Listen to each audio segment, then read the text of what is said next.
All right, I'm going to go over this warm-up. For this one, you had to name the angles. So is it corresponding, alternate interior, alternate exterior, or consecutive interiors? So I'm going to highlight what we need to know. So angle 4 and 9 right here. Looking at it, it's on the inside of my transversal. So here's my transversal, my two lines. It's on the inside, so here's the inside. So this one is going to be alternate because it's on two different sides. Oops, needs to be smaller. It's going to be alternate interior.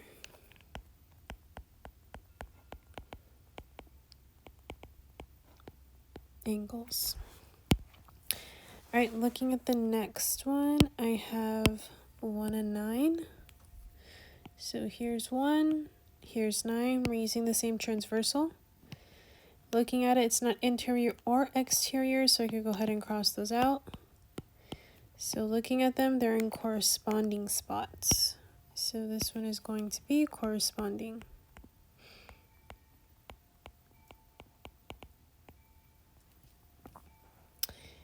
All right, looking at the next one, we have 1 and 12. So here's 1 and here's 12. Again, I'm using the same transversal. They're on alternate sides, and I can see that it's on the outside. So this one's going to be alternate exterior.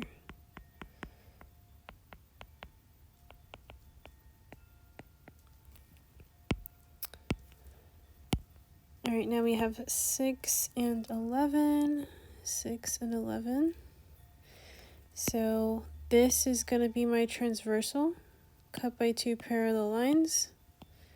So here it is. They're not on alternating sides.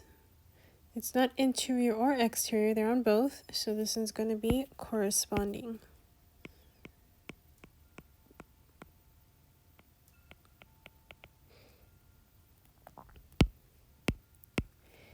And the last one, 4 and 7. Here's my transversal, cut by two lines. They're not parallel, but it's cut by two lines. It's on the interior. They're not alternating. They're on the same side, so this is considered consecutive. So consecutive interior is also known as same side. So because they're on the same side, this one's going to be consecutive interior.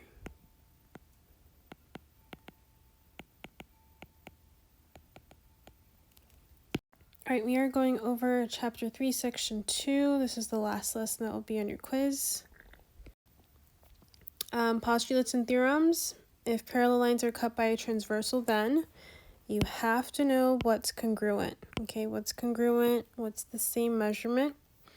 So looking at it for this one, corresponding angles are congruent. This is corresponding angle theorem. Again, once you know the vocabulary of these words, it should be super easy to figure out. So corresponding angles are congruent. Alternate interior angles are congruent. Alternate exterior angles are congruent. So just some key things if you forget. Corresponding is also called same side, and it's congruent. Anything that's alternating is going to be congruent. And the only one that's different is consecutive interior. Consecutive interior angles are not congruent. Consecutive interior angles are supplementary. And supplementary, if you forgot what supplementary was, supplementary is two angles added together to equal 180 degrees. So whenever they're consecutive interior, if you add them, it equals 180. All right, looking at this, they want us to find all the angles. So I'm just going to zoom in here. A couple of things we already know. We know vertical angles are congruent. So now you're able to figure out specific information. So just by giving me one angle, it's a little hard to see, but this one is also, this one's 7 right here. And then this side is 6 and this is 5, so it's a little hard to see. But we already know vertical angles are congruent. So again, with them just giving me one angle as 130 degrees right here, I'm able to figure out angle 6 because these angles are vertical. I have 130 and angle 6, they're vertical angles. So that means this is also going to be 130 degrees. Alternate interior and alternate exterior angles are congruent. So if I'm looking at my interior, angle 3 is alternate interior.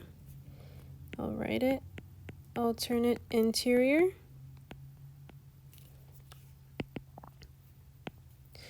Alternate interior.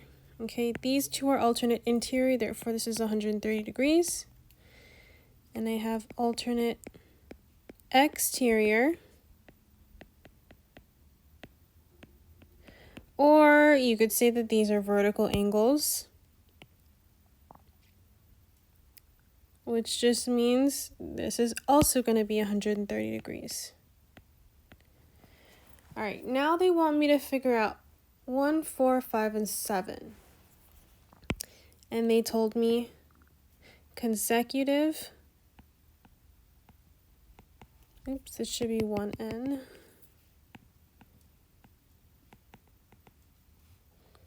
Consecutive angles are supplementary.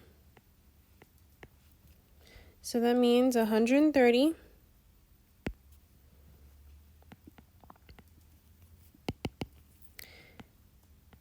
minus 180 is going to be 50 degrees. Therefore, 4 is going to be 50 degrees.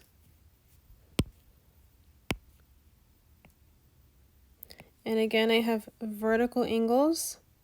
This is also going to be 50 degrees. Then I have alternate interior. And then alternate exterior.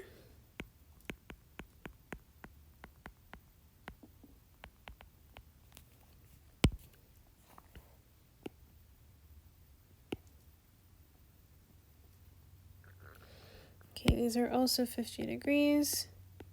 And then these two at the bottom are vertical angles as well. So looking at it, the only time that both of these are going to be equal is when they're giving me parallel lines.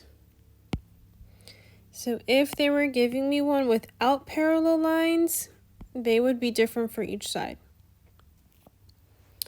Okay, so because they are parallel lines, they're going to be the same, and it's pretty easy. You should only have 2 measurements. Now they want us to also find the measurement of angle 8. Looking at angle 8, again, since they're parallel lines, this is telling me that they're perpendicular lines. So I'm able to figure out what angle 8 is, and that's pretty easy. Perpendicular means it's a right angle, so it's 90 degrees. For this question, it says find the missing values. So I'm just going to go ahead and find all the angles, and then I'm going to solve. So I can identify my vertical angles. So this is 110. I have alternate interior, alternate exterior or vertical angles. So I just did this transversal. Since I have information over here, I'm going to go ahead and do this transversal. So again, I have alternate interior, alternate exterior, or again, vertical angles. So I did this transversal. Now I'm going to go ahead and do this transversal.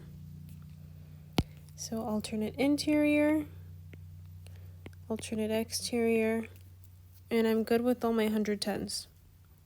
Okay, again, these are parallel lines because they're identifying them here, and these are also parallel lines because they're identifying them here. So now I have to figure out the other side. So again, how we figure that out is just you take 180 minus what you have. And then the remaining measurement is going to be 70 degrees. So if this is 70 degrees, vertical angles means this is 70. Alternate interior. Vertical, I did one transversal. All of this is done. Now I'm going to go ahead and do my second transversal. Alternate interior, vertical degrees. Again, I'm done with this one. Now I have to do my last one. Alternate interior and vertical or alternate exterior. So they're pretty easy. I'm only using 2 measurements, so I should be able to figure out the rest. So for me to solve x, I found it out. X is going to equal 70. Now they want me to find out my y. So with my y, I'm going to have to solve. So if this entire angle is 70 degrees, I'm going to solve it. 2y equals 70. Divide both sides by 2. Y is going to equal 35. Now I'm going to go ahead and do my z. And looking at my z, I have 110. 2z equals 110. So I'm going to go ahead and solve for that. 2z equals 110. Divide both sides by 2. I'm going to get z equals 55. All right, the last question, it says, when sunlight enters a drop of rain, different colors of light leave the drop at different angles. This process is what makes a rainbow. For violet light, the measure of angle 2 is 40 degrees. What is the measure of angle 1? How do you know? You guys will have, I think, 2 to 3 questions on your quiz similar to this. So you have to be able to identify your transversal. So they're showing me my parallel lines right here. So if you want to continue drawing this, that's your parallel lines. This is my transversal. So right now they're letting us know that angle 2 is 40 degrees. We know by alternate interior angles that the measure of angle 1 is also going to be 40 degrees because they're alternate interior angles. So I just answered both questions. What is the measure of angle 1? Which I answered is 40 degrees. And how do I know? Alternate interior angles. If you guys have any questions, please ask. Don't forget to study. Your quiz is only covering 3.1 and 3.2, and it will be on Wednesday.